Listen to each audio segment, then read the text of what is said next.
Vamos a ir dando marcha a esta jornada que hemos titulado de descarbonización de la movilidad. Tenemos así como lema de la jornada: cuantifica y determina las medidas para reducir emisiones. Y en primer lugar quería agradeceros a todos que estéis aquí, gente que va a hablar, y gente que vamos a escuchar, pero espero que todo lo que se transmita hoy es interesante. Hay gente también online que se han apuntado online, se irán apuntando también a lo largo de la sesión.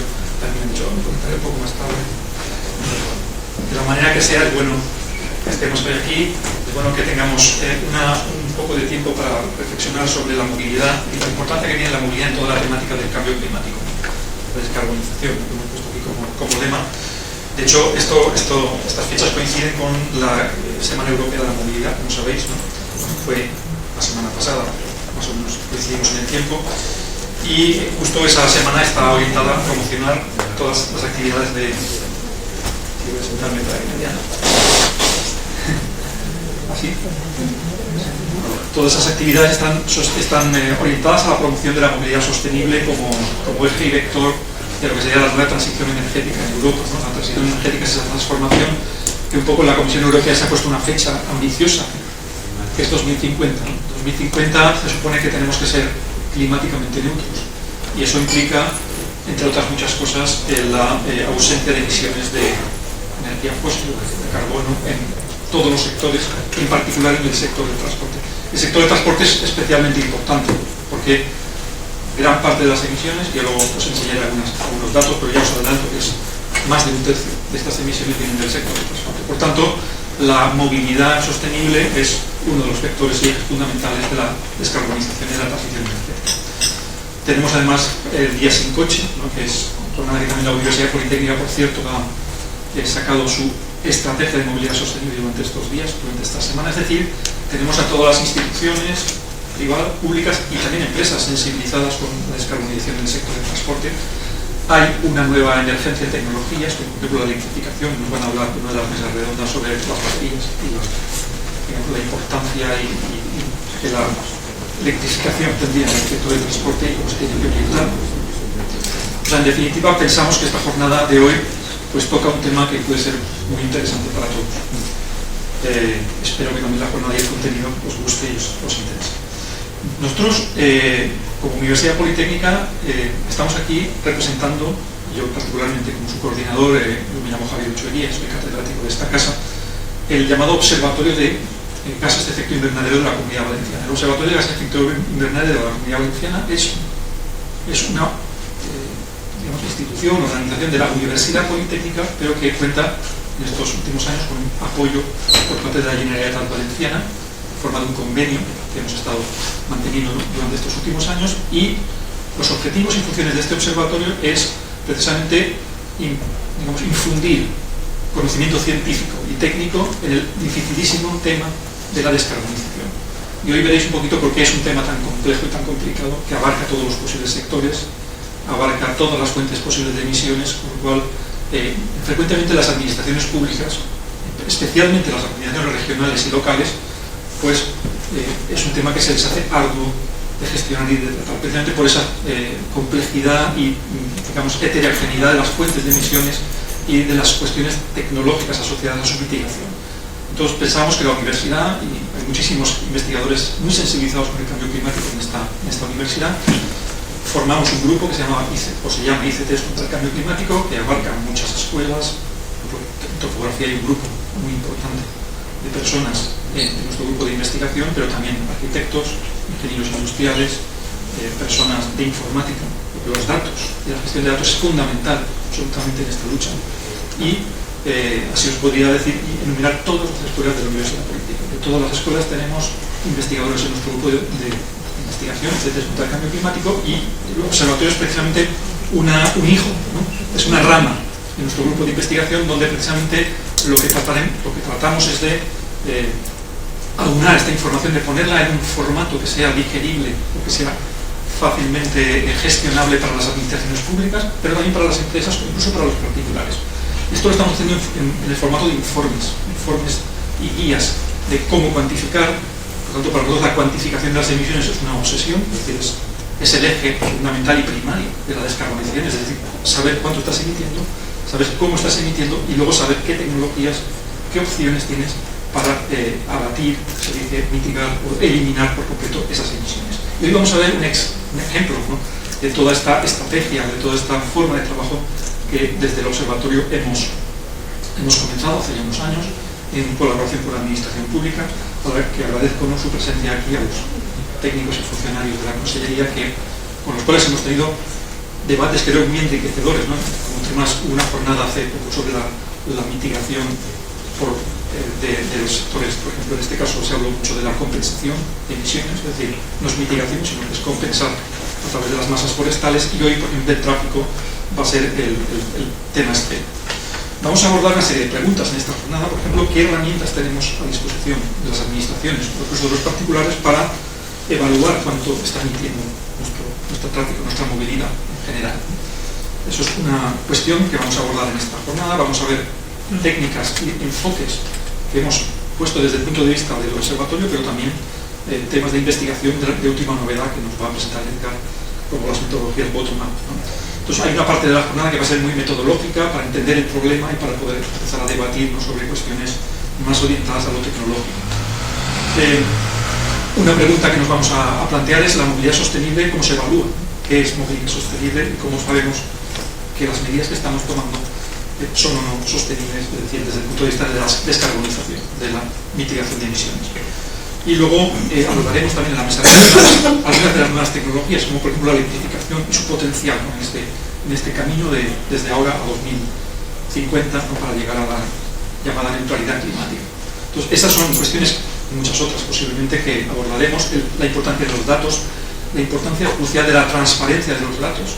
Entonces, Eloína Ecol, que es la directora de la Cátedra de Gobernanza y Transparencia de Datos, pues nos va a dar una serie de pinceladas y habrá una mesa también sobre esta cuestión de los datos. En definitiva, esperamos que esta jornada pues, contribuya a transmitir conocimiento, a transmitir sensibilidad sobre la problemática de la descarbonización y fundamentalmente la problemática de la descarbonización en el tema del tráfico. Yo comenzaré, me presento a mí mismo, ¿no?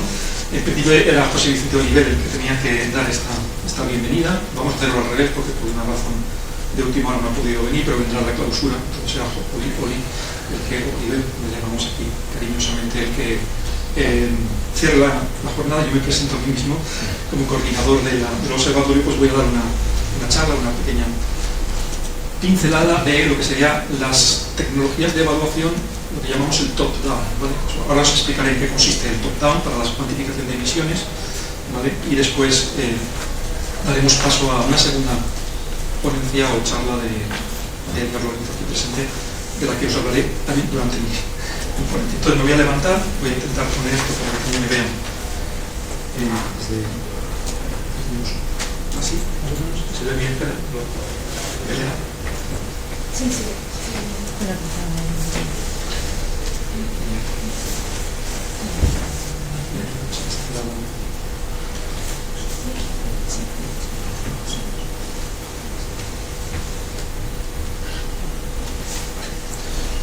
Bueno, como os decía, voy a presentar unas metodologías para cuantificar emisiones de gases de efecto invernadero basadas en el enfoque llamado top-down, es decir, el enfoque de arriba abajo.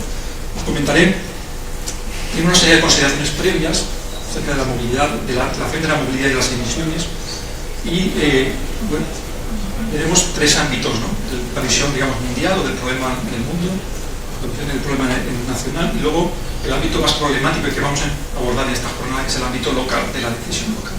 Hay una frase muy famosa que se llama, dice, piensa global pero actúa localmente, ¿no? Entonces ese lema requiere que le da al actor local, regional, municipal, una importancia determinante, porque es los que toman las decisiones que a la hora de la verdad afectan a la mayor parte de la gente. Y es donde vamos a ver que precisamente todos estos datos y toda esta información sobre emisiones es más débil. Precisamente son los que menos información y menos herramientas tienen. ¿Y por qué tienen esas herramientas? ¿Dónde están las limitaciones, ¿no?, esas herramientas de conocimiento? Veremos una novedad, os voy a dar una primicia, voy a hacer es que vamos a emitir, vamos a sacar por el observatorio un ambicioso informe, llamémoslo informe de tráfico y emisiones. Os voy a contar un poquito de qué va este nuevo informe que saldrá en el mes de octubre, donde precisamente vamos a dar muchísima información a los gestores locales, municipales, sobre cuáles son las emisiones de su ámbito de la movilidad, de su tráfico. Y precisamente de este informe pues os voy a adelantar una serie de... os lo podéis descargar en octubre, cuando lo sacaremos por prensa y por los medios, pero os adelantaré a los que estáis aquí y en casa algunos resultados interesantes sobre todo este informe, algunas de las pinceladas que este informe nos va a dar sobre la estructura de las emisiones del tráfico de la Comunidad Valenciana. Entonces un poquito lo que os voy a contar, unos 15, como mucho 20 minutos, ¿vale? Entonces vamos a hablar de transporte y movilidad, de cómo van a impactar estas nuevas realidades, ¿vale? Entonces vamos a pasar del mundo a España y a mi pueblo, a mi localidad. ¿Cómo es el transporte? ¿Cómo son las emisiones o la contaminación que produce el transporte? Cuando yo hablo de emisiones, esto es muy importante, hay dos ámbitos que se suelen confundir pero que son totalmente diferentes. Uno son el ámbito de la contaminación, ¿vale? La contaminación que genera el tráfico, eso son una serie de gases, de sustancias y compuestos que se emiten a la atmósfera como consecuencia de la combustión directa de un coche, de un vehículo en ese punto, ¿de acuerdo? Y eso se suele confundir con el problema de la descarbonización, las emisiones de lo que se llama gases de efecto invernadero, ¿vale? Un vehículo también genera gases de efecto invernadero, ¿vale? Pero los gases de efecto invernadero no son por sí un contaminante, no nos morimos por respirar CO2, es un gas de efecto invernadero, es decir, un gas que acumulándose en la atmósfera genera problemas como por ejemplo el cambio climático. Entonces son ámbitos completamente diferentes. Porque no está pasando la diapositiva online.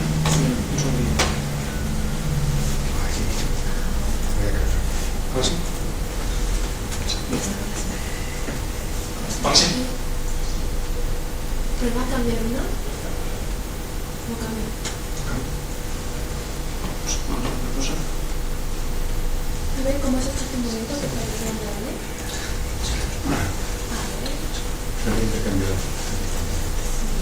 ¿Puedes pasar ahora, Javier?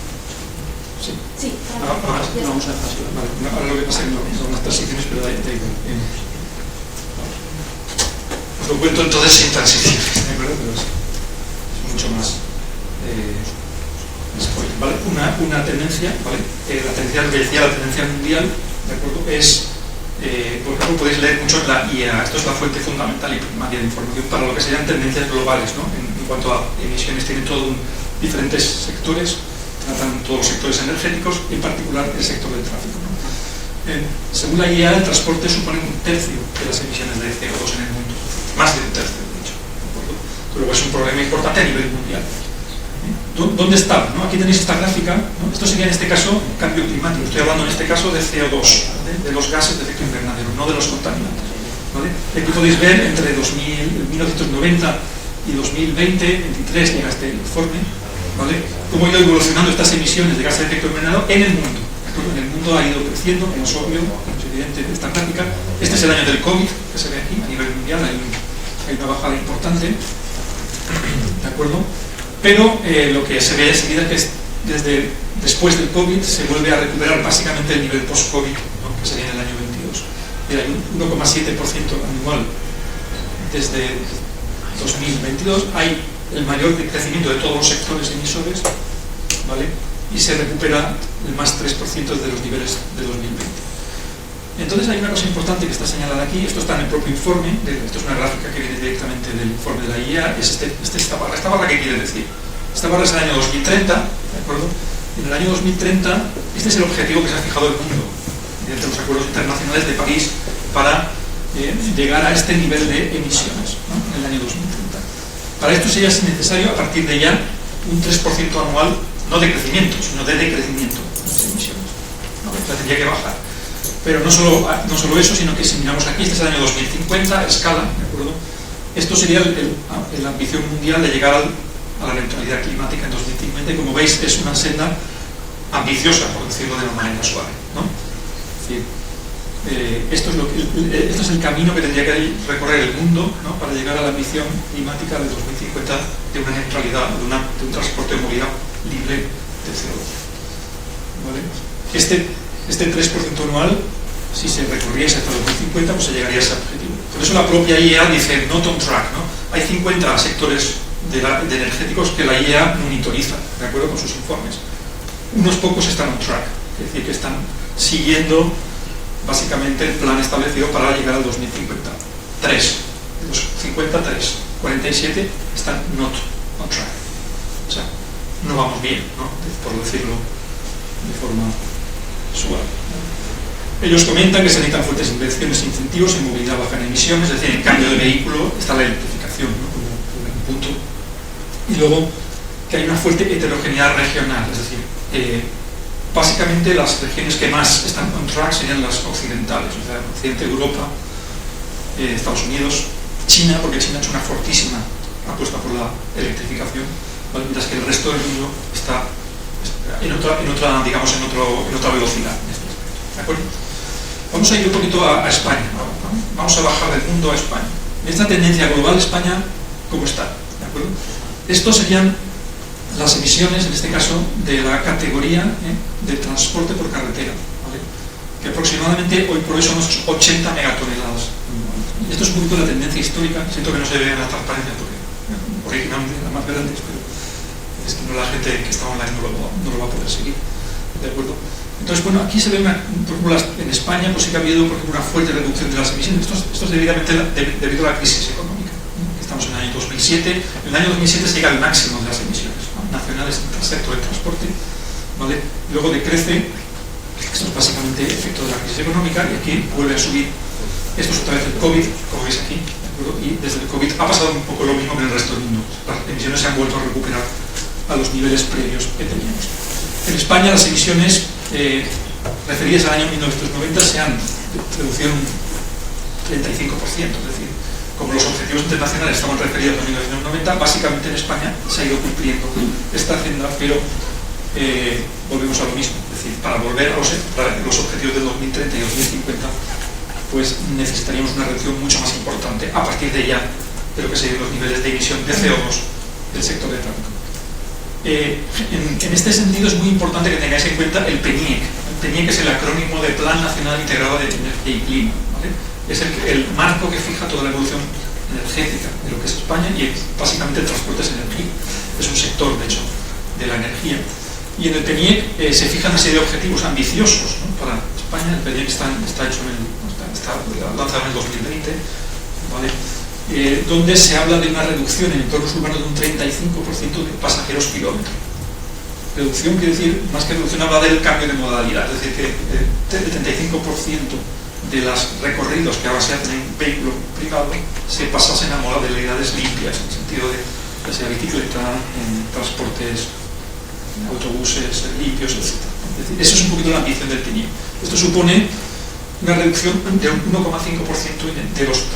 de los kilómetros recorridos totales interurbanos en cualquier ciudad de España. Si no logramos esta reducción, a partir de ya no llegaremos al objetivo de 2030 y mucho menos al objetivo de 2030. Luego habla de las zonas de acceso limitado en todas las ciudades de más de 50.000 habitantes, las famosas zonas de bajas emisiones, para los vehículos de más emisiones. Esto es realmente lo que dice el PNIEC acerca de la movilidad, pero en este caso no da instrumentos mucho más concretos. Así como en otros sectores de la energía en España, el PNIEC habla de centrales, habla de nuevas infraestructuras. En el tráfico, básicamente, se limita a iniciar una serie de objetivos sin decir cómo se van a lograr, salvo la obligación de las zonas de bajas emisiones y una serie de regulaciones a nivel local y regional que de alguna forma vienen importadas de Europa, ¿no? Porque realmente las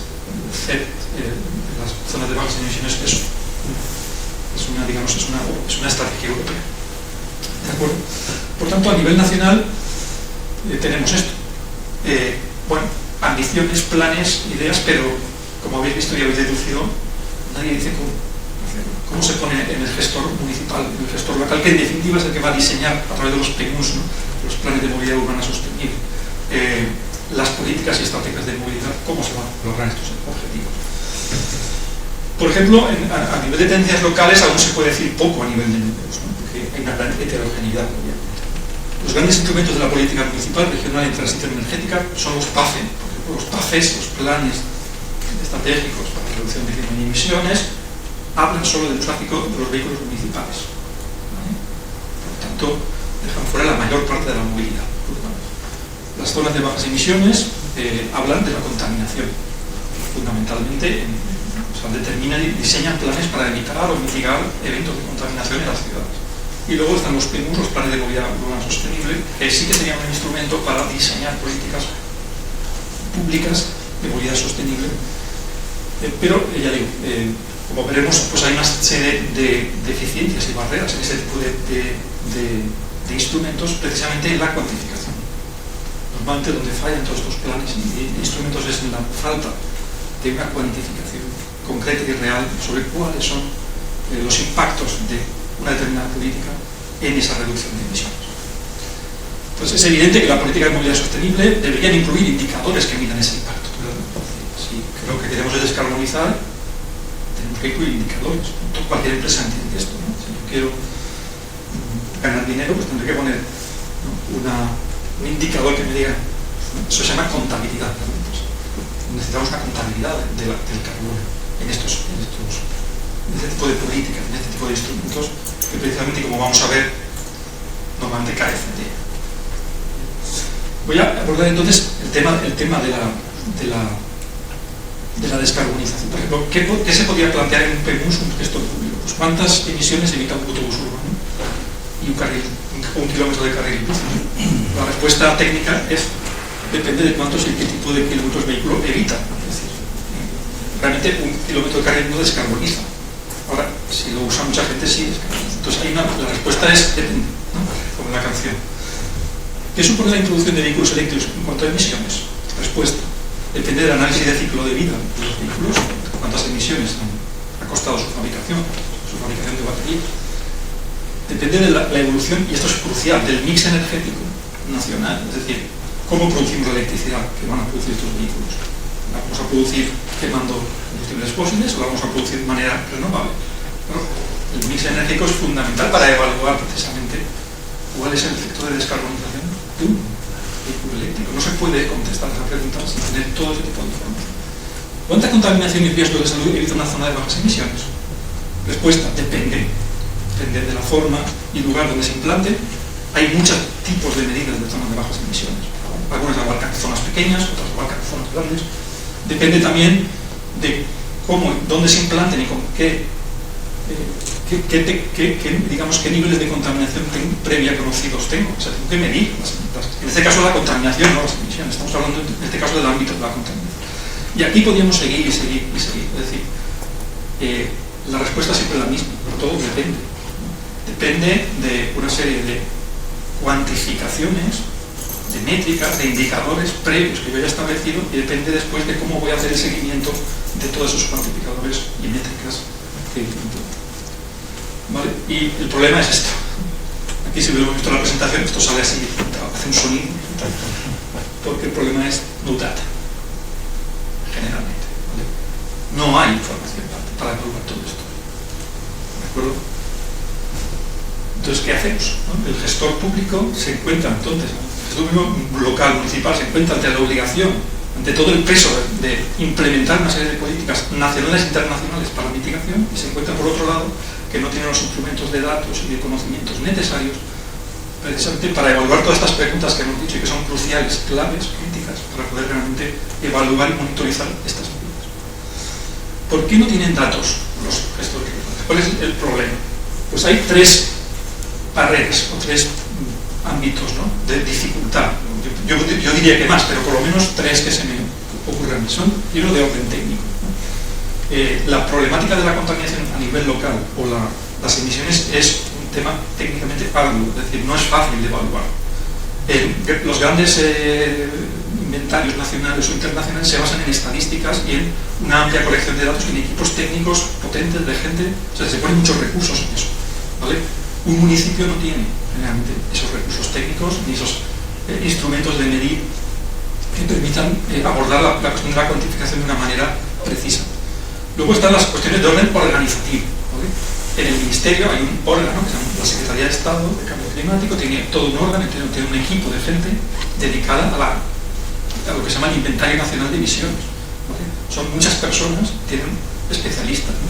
Normalmente en un municipio, incluso en una organización del ámbito regional, esos recursos no se dan en ese orden y no está normalmente organizado la administración regional precisamente para tomar o ser capaz de evaluar o de gestionar ese tipo de datos que, pues, insisto, son incluso más complicados que lo que tendría que gestionar una administración nacional.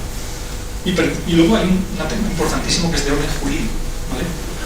Hay problemas de jurisdicción, de acceso a datos para las diferentes administraciones porque no tienen las competencias muchas veces sobre esas fuentes de emisiones y hay barreras jurídicas incluso en temas de protección de datos que muchas veces impiden, ¿no?, que información clave, que sería importantísima para poder evaluar las emisiones, puedan llegar incluso a ser manejadas o gestionadas por la administración pública.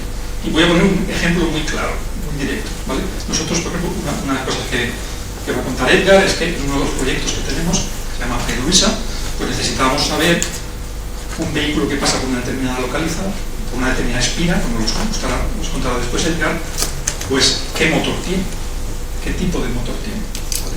Para eso hay una tecnología hoy día que es el reconocimiento de matrícula, ¿vale?, que se conectaría a una base de datos que simplemente te daría ese dato. Pues no ha sido posible, por ley de protección de datos, tener siquiera un sistema que permitiese.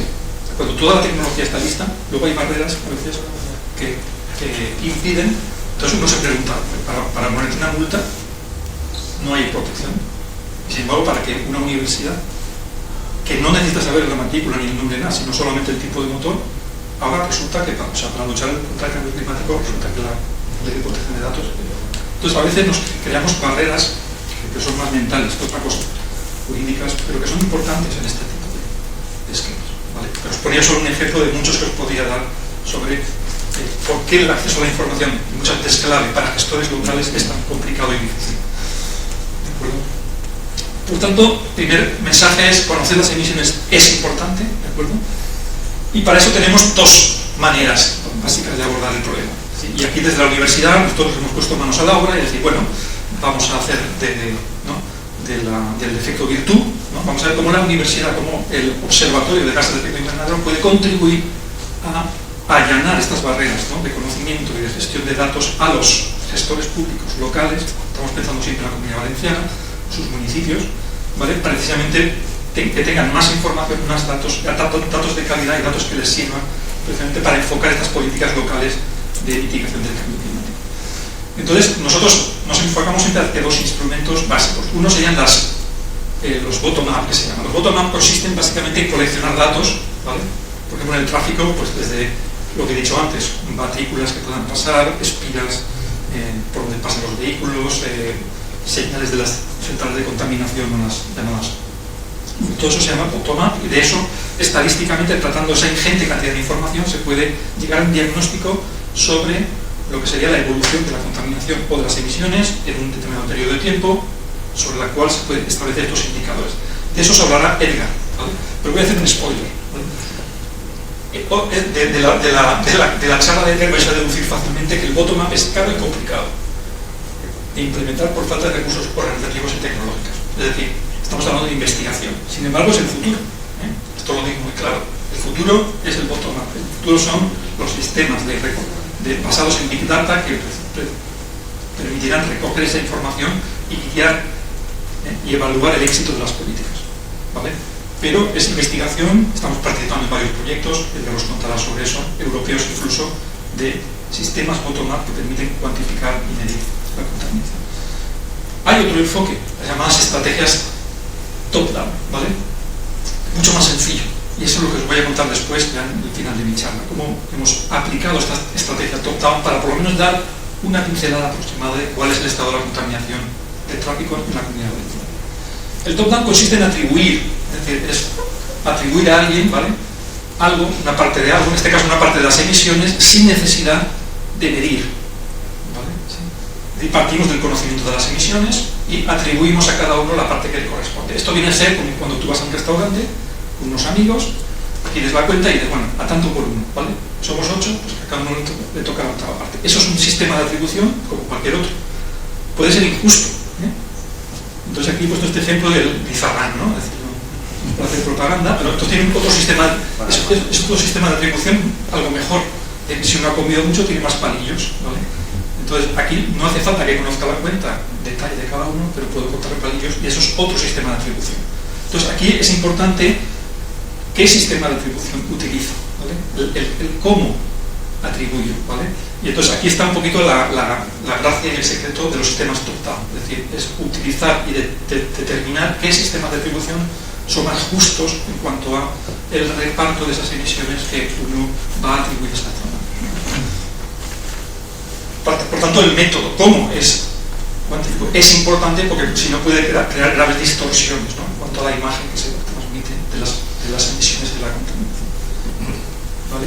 Nosotros hemos aplicado una nueva tecnología de atribución top-down, lo llamamos el método RACE. No voy a entrar en detalles técnicos, los podréis leer en el informe de tráfico y emisiones, que nos va a permitir una serie de cosas que no se han hecho hasta ahora. Esto se ha hecho con el esfuerzo de un equipo de personas del observatorio, a los que agradezco muchísimo esa colección de datos.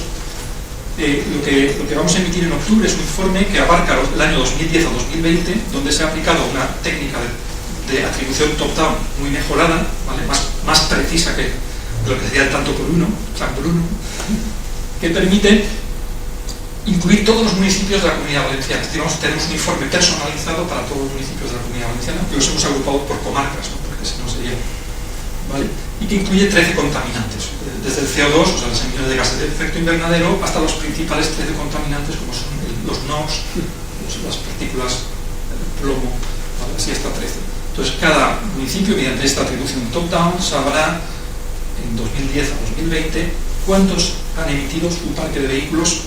Además, la novedad de este informe es que hemos desagregado los parques de vehículos por edad, antigüedad de los vehículos, porque nos parecía un indicador importante, ¿no? Es decir, la edad del vehículo es un factor importante para la contaminación y emisiones que produce. Este informe estará próximamente disponible a través de la web del observatorio, estamos trabajando todavía en él, y os voy a mostrar ya para terminar unas cuantas pinceladas o preguntas que se le pueden hacer a este informe, ¿vale?, que no son las tecnologías bottom-up de las que os hablará Edgar, por supuesto, pero que yo creo que dan una primera imagen por radiografía de cómo han evolucionado y cómo son las emisiones y de qué dependen. Por ejemplo, ¿qué vehículos contribuyen más a las emisiones de gases de efecto invernadero en España y en mi ciudad? ¿Vale? Aquí pongo dos casos. Estos son ya gráficas de cómo van a salir del informe, ¿vale? Estos son del año 2010 a 2020, y estos son por colores las diferentes clases de vehículos: turismo, gasolina, diésel. Digamos que aquí los turismos se diferencian por el tipo de combustible, ¿vale? Entonces aquí vemos la tendencia en España, y siempre es muy importante comparar España con cada localidad. En este caso estoy comparando España con Valencia, la ciudad de Valencia, ¿vale? Este tipo de gráficas las tenemos para todas las comarcas valencianas y para cualquier ciudad de Valencia se pueden producir la misma gráfica, ¿de acuerdo? Y se ven, bueno, pues estas tendencias, ¿no? Las 80 megatoneladas, la evolución. Fijaros que, por ejemplo, en España está clarísimo lo de esto, que los turismos diésel son el mayor contribuyente para las emisiones de gases de efecto invernadero, ¿vale? Aquí están también los camiones, y aquí vemos, por ejemplo, en Valencia la tendencia es bastante diferente, como podéis ver aquí. En la ciudad de Valencia, por ejemplo, así como en España las emisiones se recuperaron básicamente entre 2010 y 2019, en Valencia han ido reduciéndose, ¿de acuerdo? Y aquí es importante, porque he puesto aquí esta flecha indicando la reducción que ha habido, pero sería injusto coger ese año, habría que coger el año siguiente, que es el año post-COVID, ¿no?, donde realmente se vuelve a recuperar. Tenemos los datos, pero estos nos van a estar todavía en el informe, ¿vale? Por ejemplo, aquí en Valencia se ve una contribución de cierta clase de autobuses que normalmente en España no se ve. Es decir, hay ciertas tendencias que diferencian una zona de las otras, pero el mensaje global es: los turismos diésel son máxima contribución a los gases de efecto invernadero. Otra pregunta que se le puede hacer al informe, por ejemplo, ¿qué tendencias presentan otros gases contaminantes importantes como los NOx o los humus, ¿no? Aquí veis, por ejemplo, estos son en kilotoneladas las emisiones del NOx. Los NOx suelen ser uno de los gases que se suelen tener más en cuenta en lo que sería la contaminación en este caso, ¿vale? Entonces aquí se ve una tendencia muy diferente a lo que se ve con los gases de efecto invernadero, ¿de acuerdo? Y es que hay una reducción importante en la producción de NOx. Esto es en Valencia, en este caso, y esto sería para los humos, ¿no? Los humos han ido reduciendo aún más, ¿no? ¿Por qué los gases tienen diferentes tendencias? Pues porque hay diferentes tecnologías, sobre todo los catalizadores, que han ido incorporándose en años y que tienen diferentes tipos de comportamiento con cada uno de estos gases. Este informe, pues, insisto, estas gráficas lo va a tener todas las comarcas valencianas, van a tener su gráfica de su evolución entre 2010 y 2020 de todos los contaminantes, ¿vale? Aunque en el informe expresamente pues, hemos seleccionado unos cuantos que nos parecen de más interés. ¿Cómo influye la antigüedad del parque en la contaminación que produce un vehículo? Aquí esto es interesante, por ejemplo, estos serían los coeficientes de emisión. Nosotros hemos calculado los factores de emisión promedio de cada franja de antigüedad del parque de vehículos, ¿no? Y aquí en color rojo veis los vehículos más antiguos, que son los de más de 25 años, los de 20 a 25 años, ¿vale? Y los vehículos más nuevos, ¿no? Esto sería, en este caso, los turismos. Hemos seleccionado determinada categoría de vehículos, por ejemplo, los turismos gasolina estarían a la izquierda y los turismos diésel están a la derecha. ¿Lo veis? ¿Vale? Aquí lo que se ve claramente es que, por ejemplo, en el caso de los turismos, la antigüedad desde, digamos, desde los 10 años no influye en las emisiones. El coeficiente de emisiones o el factor de emisiones es el mismo para vehículos de 10 hasta 25 más años. Y, sin embargo, cuando son vehículos más nuevos, por lo menos en el caso de la gasolina, emiten algo menos, ¿no? Este factor de emisiones es interesante porque sería un poco el factor que tendríamos si todos los vehículos fuesen nuevos, ¿vale? Y se fija un poquito el límite, ¿no?, a lo que sería la capacidad de una determinada política o sustitución de abatir o de mitigar emisiones. Por tanto, este factor, este coeficiente que hemos calculado en el observatorio es importante. En diésel, como veis, los diésel tienen factores de emisiones más bajos, aunque son más, por eso contribuyen más a las emisiones, ¿vale? Por eso, pero aquí veis, por ejemplo, que el cambio, hay como dos escalones: los vehículos de más de 20 años, ¿vale? Y luego todos los vehículos a partir de aquí. No ha habido un cambio. El vehículo diésel tecnológico fundamental en cuanto que permita diferenciar las emisiones de los vehículos diésel más nuevos de los que tienen hasta 20 años. Eso es lo que nos viene a decir esta gráfica, ¿vale? Pero, por ejemplo, en NOx es un panorama completamente diferente. Como veis aquí, en NOx los vehículos de más de 20 años emiten NOx, los menos no emiten nada de NOx. Aquí están los catalizadores. Hay un cambio de tecnología de catalizadores que eliminan por completo un determinado tipo de contaminante. Entonces, este tipo de información yo creo que puede ser útil e interesante, porque de alguna forma hace ver cómo las diferentes categorías de vehículos participan. Y para acabar, y es mi última gráfica, ¿qué diferencia significativa había entre antigüedad y tipología según zonas, ¿no? A mí me interesa saber si en mi ciudad, por ejemplo, hay una tendencia diferente en cuanto a la media de edad de los vehículos, ¿no? Entonces aquí, por ejemplo, he cogido un ejemplo aquí de la comarca del Bajo Vinalopó. Estos son datos integrados. Eso sería la edad promedio del parque de vehículos respecto a España, ¿no? Aquí estaría España y aquí estaría... Y aquí lo que estoy diciendo en esta gráfica es que en el Bajo Vinalopó los vehículos son sistemáticamente más nuevos que en la media española. Tienen vehículos con menor antigüedad, ¿vale? Es información que también es interesante para tener en cuenta en los PEMUs, en los planes de movilidad, etc. Estas y muchas otras preguntas se le pueden hacer al informe, ¿no? Entonces, os animo a que os lo descarguéis cuando esté disponible, ¿vale? Habrá unas fichas por comarca y para las ciudades principales, donde básicamente muchas de estas métricas estarán disponibles. Ya para terminar, mi última consideración: el seguimiento y monitorización de las medidas es, si cabe, más importante. Es decir, cuantificar está bien, pero luego esto hay que mantenerlo, hay que seguirlo en el tiempo. Entonces, estos indicadores, estas métricas, se tienen que continuar aplicando, y aquí es donde los sistemas bottom-up tienen un papel fundamental. Y Edgar, dando paso también a la presentación que va a dar él, nos va a exponer una serie de medidas y de tecnologías que nos permiten, bueno, aproximar el problema desde abajo, ¿no? Desde la colección de datos del bottom-up, ¿no? Las metodologías que hemos expuesto aquí no miden realmente emisiones, miden una atribución, como os he dicho antes, por eso se llama top-down. O sea, atribuyen unas emisiones basadas en una serie de criterios de atribución, los palillos de pizarra, ¿vale? Pero no están midiendo nada. Para medir realmente tenemos que acudir a tecnologías. Por ejemplo, importantísimo es cuántos kilómetros recorre un determinado tipo de vehículo en mi ciudad. Esto es un dato fundamental.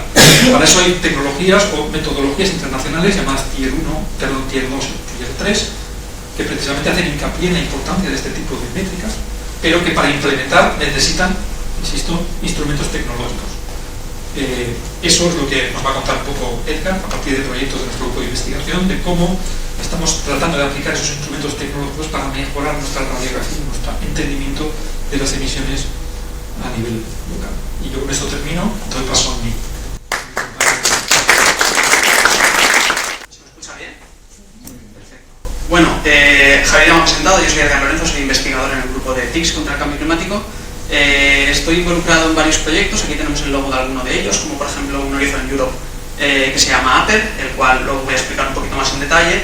Y también estoy involucrado en la parte de la cátedra de datos de la ciudad de Valencia, que luego veréis que ha tenido un rol muy importante en prácticamente todos los proyectos que estamos llevando a cabo, tanto a nivel regional como a nivel europeo.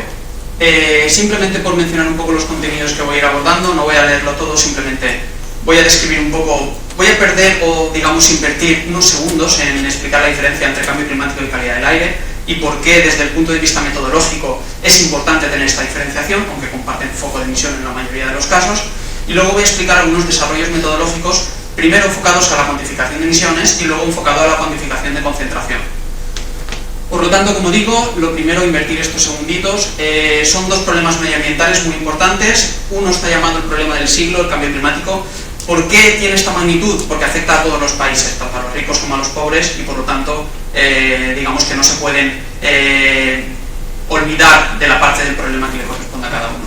Por otro lado, tenemos calidad del aire. Este problema, como bien explico debajo, es un impacto local, a diferencia del cambio climático. Y la diferencia es que el cambio climático es una variación en la concentración atmosférica de ciertos gases, los llamados gases con efecto invernadero, y lo que hacen es alterar o modificar las condiciones climáticas del planeta, pero de una manera muy rápida, como nunca antes habíamos visto hasta ahora. Para monitorear y, digamos, definir esas estrategias de mitigación en temas de cambio climático, necesitamos focalizar los esfuerzos en cuantificar las emisiones de gases de efecto invernadero. Y cuando hablamos de calidad del aire, en términos de salud, lo que implica es un riesgo, un daño o una molestia, tanto para las personas o los seres vivos como para los ecosistemas.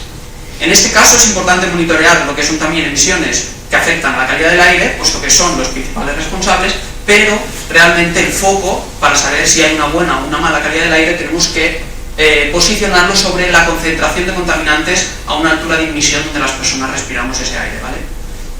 Dicho esto, y también como un poco de conceptos previos, me gustaría abordar lo que ha comentado antes Javier.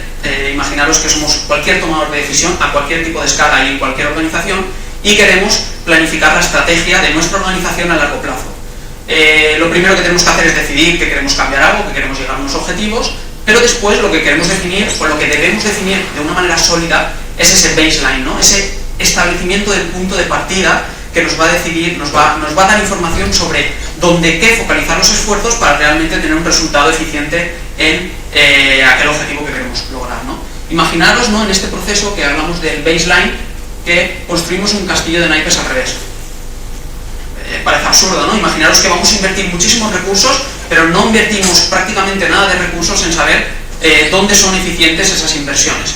No tendría mucho sentido. Luego, como ha comentado antes Javier también, una vez implementamos las medidas, definimos los objetivos, a dónde queremos llegar y demás, empezamos a implementar esas medidas y en un horizonte temporal de corto o medio plazo ni siquiera verificamos si las medidas están funcionando.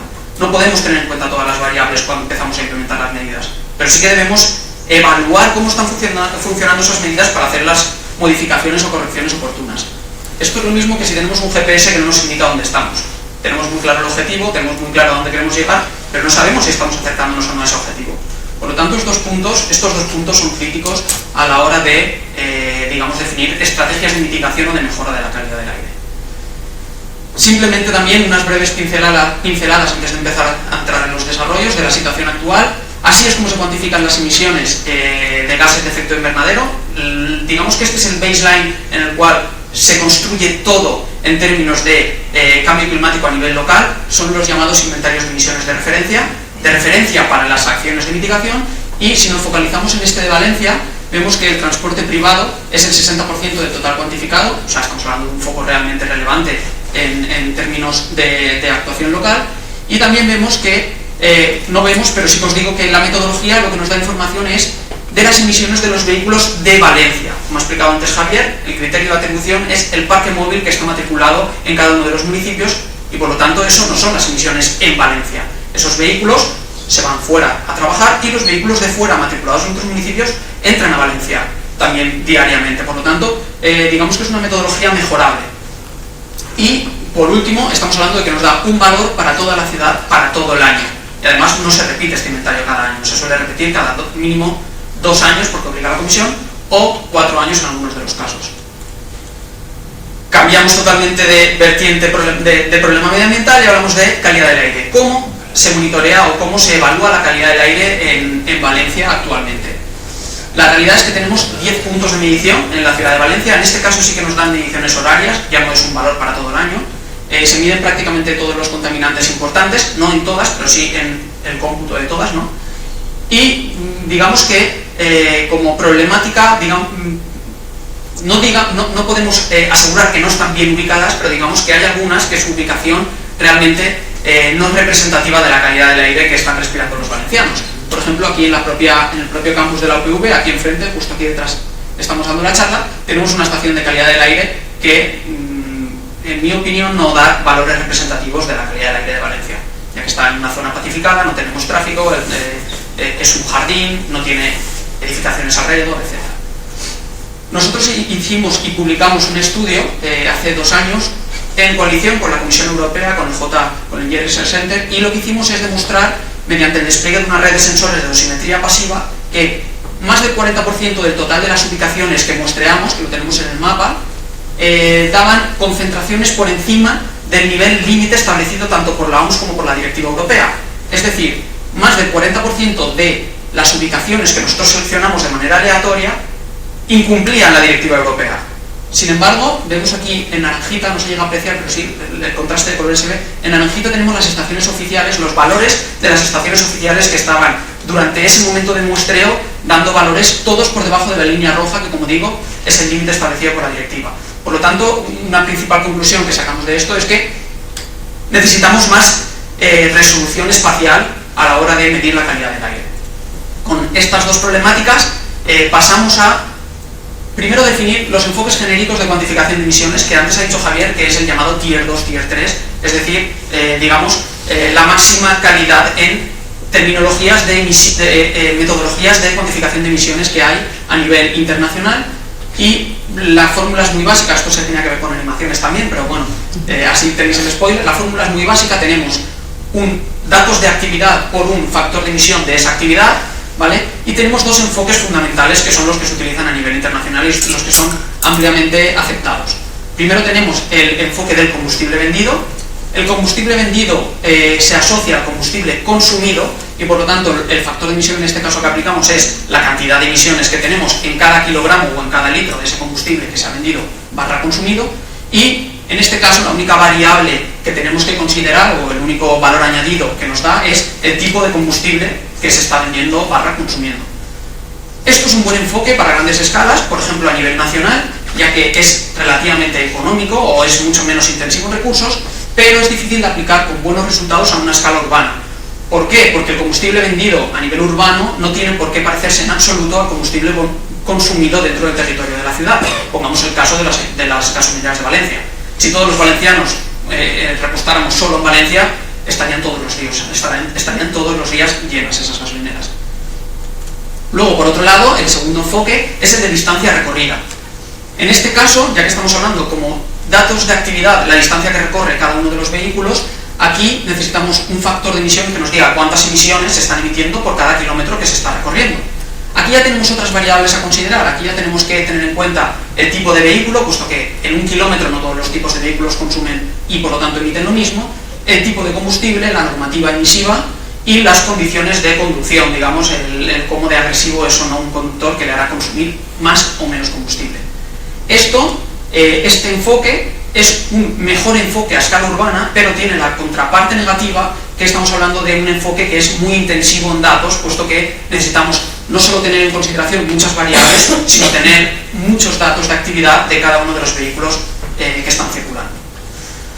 Por lo tanto, voy a hablaros de dos enfoques en cuanto a enfoques emisivos. Primero voy a hablar del enfoque desarrollado en el Avier Luisa. Tengo que hacer mención a los que han financiado este proyecto, la Agencia Valenciana de la Innovación y los otros socios que estamos involucrados o que han participado dentro del proyecto STEAMing, ETRA, el Instituto Tecnológico IBIME y la UPV. Aquí lo que vamos a hacer es transformar estas dos partes de la ecuación en digamos, elementos de los cuales tenemos datos disponibles para poder cuantificarlas. Y lo primero de ello voy a hablar de los datos de actividad, de cómo estos datos de actividad son recopilados, y lo que hacemos es basarnos en la infraestructura de control de tráfico de la ciudad de Valencia. Esto es una infraestructura compuesta por más de 3.500 sensores. Estos sensores son espiras electromagnéticas, están enterradas en el subsuelo y lo que nos da es simplemente el número de detecciones de vehículos que han pasado por encima de la espira durante un periodo de tiempo, en este caso 10 minutos. no sabemos ni qué tipo de vehículo, ni sabemos a qué velocidad circulaba, ni sabemos muchas otras cosas que luego veréis que vamos a ir abordando con otros añadidos de otros factores. La segunda parte de la ecuación, la parte de factores de emisión, cómo traducimos estas detecciones de las espiras a emisiones. Lo que hemos hecho es seguir una metodología europea que es COPERT, está internacionalmente establecida y aceptada, y lo que hacemos es llevarnos COPERT al nivel local. Lo que hacemos es definir categorías de vehículos y cada una de estas categorías de vehículos están definidas por todas las posibles combinaciones entre estas tres variables. Por un lado la tipología de vehículo, por otro lado la tecnología de regulación emisiva y por otro lado la tipología de combustible. Cuando combinamos todas estas posibles variables dentro de todo el posible parque móvil que tenemos en Valencia, en el caso específico de Valencia nos encontramos con aproximadamente 140 diferentes categorías que va a tener sus 140 diferentes factores de emisión para los diferentes gases contaminantes que vamos a evaluar. ¿Qué significa esto? Que aquí ya tenemos un indicador que nos permite evaluar la tecnología de nuestro parque móvil, si es más o menos emisiva. Conforme vayamos sustituyendo Euro 1, Euro 2 por Euro 6, Euro 7 va a tener que esperar un poquito más, o otro tipo de combustible que no sea combustible fósil por combustibles eléctricos, por ejemplo, vehículos eléctricos, iremos viendo esa reducción en cuánto emite por cada kilómetro que recorre mi parque móvil en la ciudad de Valencia. Tenemos indicadores de calidad del aire, de consumos energéticos, importante también para evaluar la emisión que el vehículo eléctrico está emitiendo en la central, y factores de emisión derivados de gases de efecto invernadero. Ahora bien, ahora nos planteamos que tenemos dos escenarios. El primer escenario es que no conocemos el tipo de vehículo que detecta la aspira, que como os he comentado, solo sabemos cuántos vehículos han pasado en esa ventana de tiempo, y luego voy a explicar un segundo escenario, que es el que nosotros desarrollamos en el ERWISA, que, como ha comentado Javier, por temas legales, después de desarrollar el software, no nos permitieron implementarlo. Para explicar un poquito. En el primer escenario, donde no sabemos qué está circulando por encima de la aspira, lo que decidimos hacer es establecer un factor de emisión común para todo el parque móvil tipo.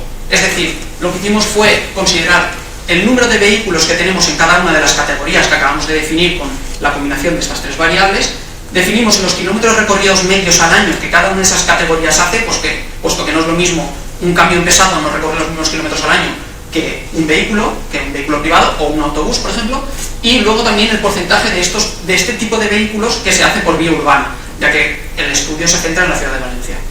Con la combinación de estas tres variables nuevas, lo que obtenemos es un factor de emisión tipo que nos permite saber cada detección de la aspira durante un kilómetro cuántas emisiones ha emitido de cada uno de estos contaminantes, y aquí tenemos, por ejemplo, el del CO2 equivalente.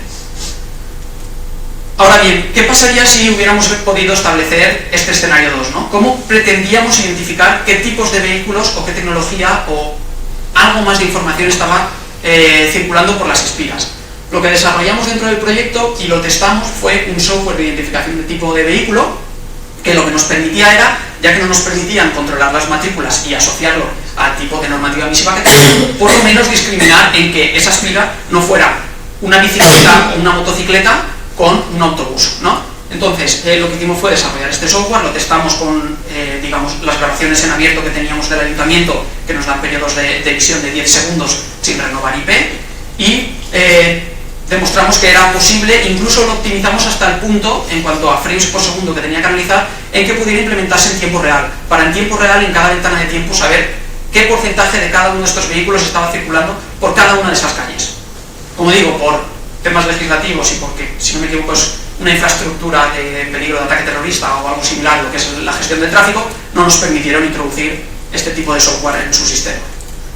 Volvemos con el escenario 1, este factor de emisión tipo de todas las espiras, y ahora vamos a ver cómo lo ponemos en práctica estos dos factores, ¿no? Esta actividad, estos datos de actividad de las espiras con este factor de emisión que acabo de explicar.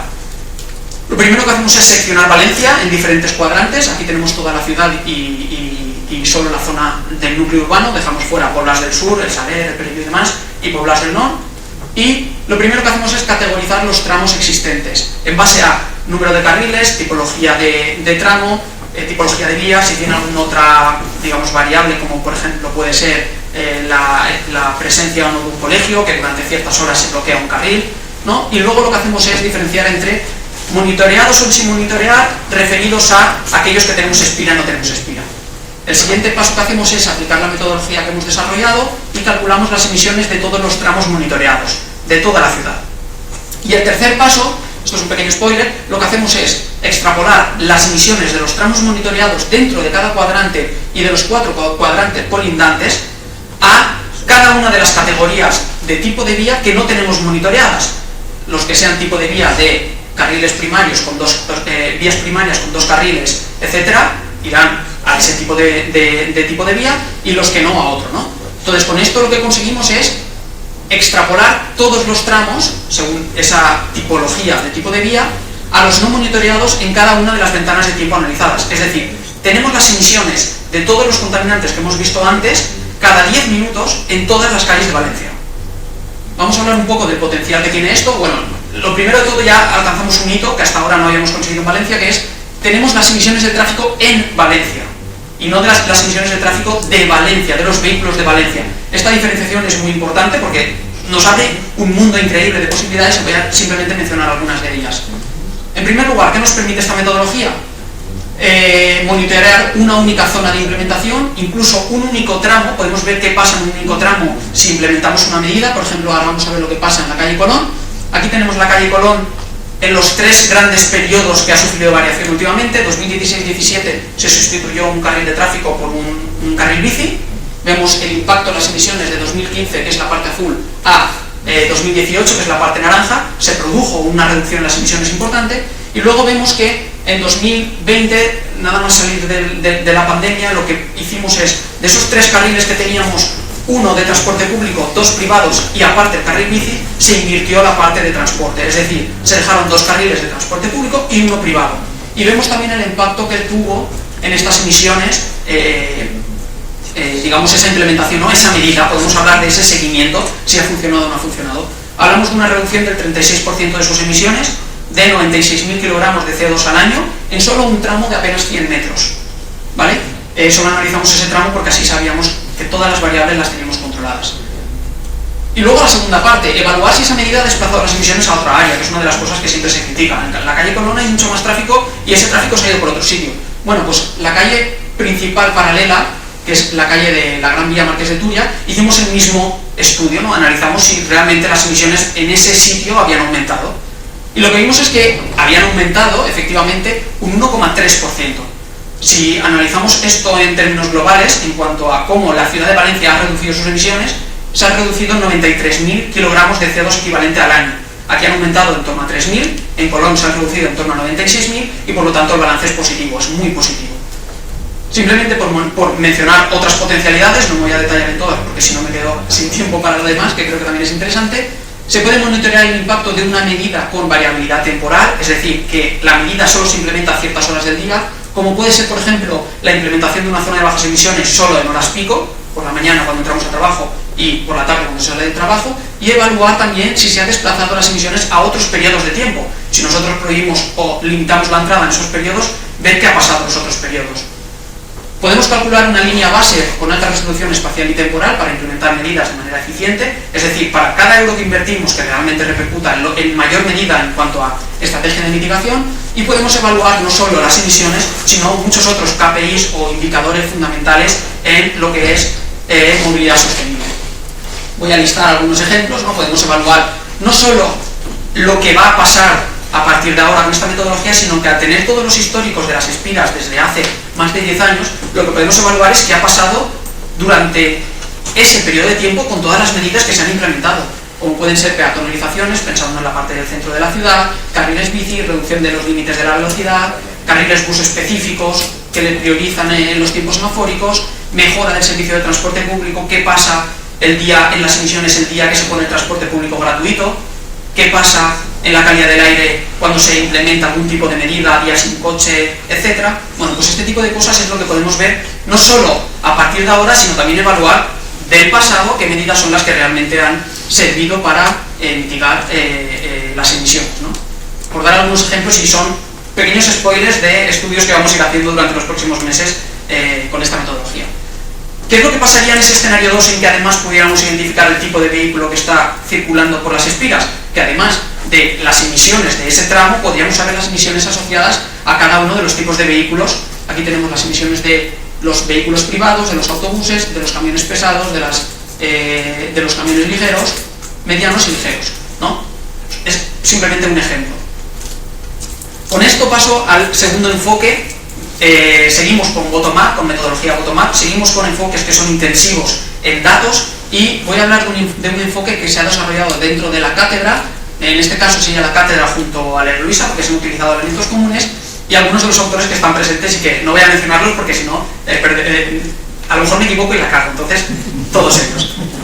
Aquí lo que vamos a modificar fundamentalmente son los datos de actividad, y Javier estos resultados no los ha visto y creo que se va a quedar sorprendido porque llevamos tiempo esperando verlos y aún no habíamos tenido tiempo para ordenarlos y ponerlos en una presentación, y vamos a ver cómo abordamos este enfoque, ¿no? Aquí ya no cogemos los datos de las matrices origen-destino, de las espiras. Aquí vamos a coger datos de lo que se llama matriz origen-destino, no cogemos datos de las espiras y cogemos los datos de las matrices origen-destino. Estas matrices son unas matrices que lo que viene a definir es los desplazamientos medios diarios comunes que la población hace, no solo en la ciudad de Valencia, sino también en la zona metropolitana, y mediante más de 50.000 encuestas, viene a ser el 1% del total de los desplazamientos que se registraron, definen de dónde a dónde vas en tu día a día, no solo por trabajo, sino también por ocio, por visitar a familiares, etcétera, durante un día normal, ¿no? Aquí lo que tenemos es no solo el origen y el destino en cuanto a polígono, es decir, todos los municipios de la zona metropolitana se dividen en 560 zonas que pueden ser origen o destino de cualquier desplazamiento, sino que sabemos desde la zona 1 a la zona 5 cuántos desplazamientos diarios hay, de la zona 1 a la zona 24 cuántos hay, y esto lo que nos permite es saber o inducir cuántos kilómetros se recorren con estos desplazamientos. También contamos con la red de carreteras, líneas de Renfe, Metro y Bus, irían superponiéndose las diferentes líneas ahí, pero como no tiene animaciones... Ah, pues sí, mira, perfecto. Ya que lo tenemos, ¿no? Esto sería la red de autobuses de la ciudad de Valencia.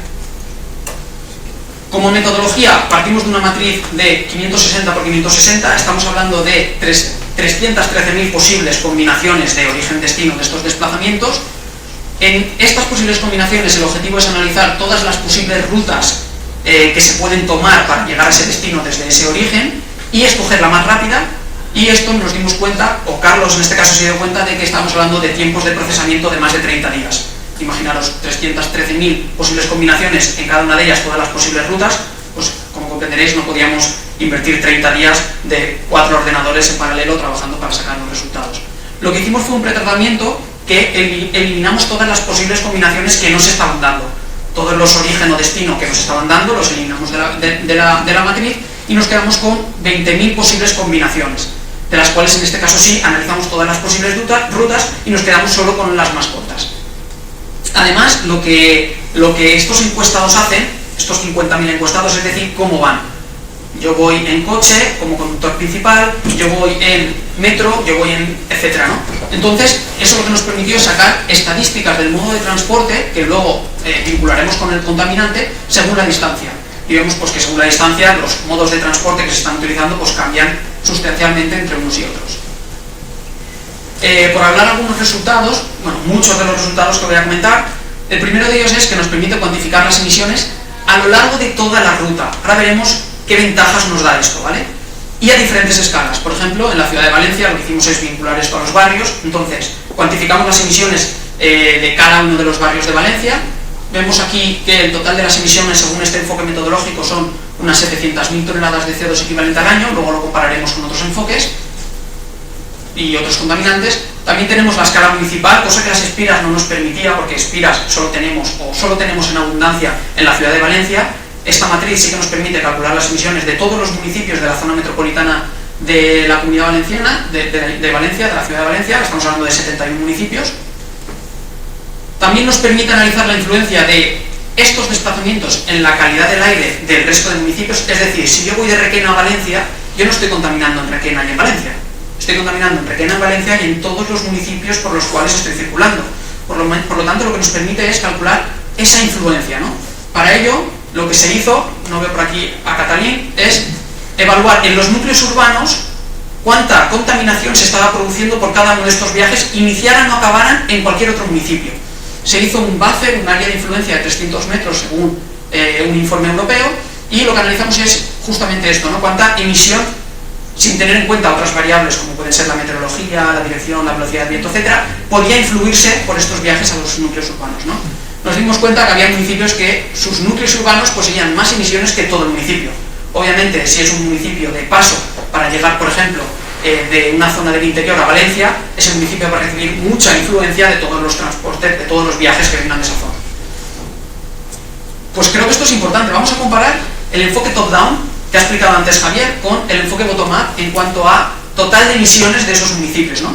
En el mapa tenemos tres opciones. Los que no están coloreados, estamos hablando de que no hay diferencias significativas en el total de las emisiones cuantificadas. En azul tenemos los que el enfoque top-down da unas mayores emisiones, y en rojo tenemos los que el enfoque bottom-up da unas mayores emisiones. A analizar esto podríamos dedicarnos muchísimo tiempo, entonces voy a ir siguiendo y luego veremos, si queréis, alguna parte en específico. Lo que es súper interesante es que una vez evaluamos los 71 municipios de la Comunidad Valenciana con el enfoque top-down y con el enfoque bottom-up, vemos que hay diferencias entre ellos de, en algunos casos, más de un 50%, un tercio, 50%, en algunos casos un 75%. Si sumamos todas las emisiones en ambos enfoques, con datos de partida totalmente diferentes, el resultado nos da una diferencia del 0,001%. Es decir, ¿os acordáis eso que he dicho al principio de, dependiendo de la escala, tenemos un enfoque que puede ser, pues cuando hablamos de escala regional, el enfoque que hemos comentado antes es un enfoque que da unos resultados de mucha calidad, pero cuando hablamos de ese enfoque local, de esa escala local, pues ya tenemos que recurrir a otros enfoques que además luego casan con los otros enfoques, y creo que es un resultado que nuevamente también merece la pena luego hacer un análisis después de la jornada.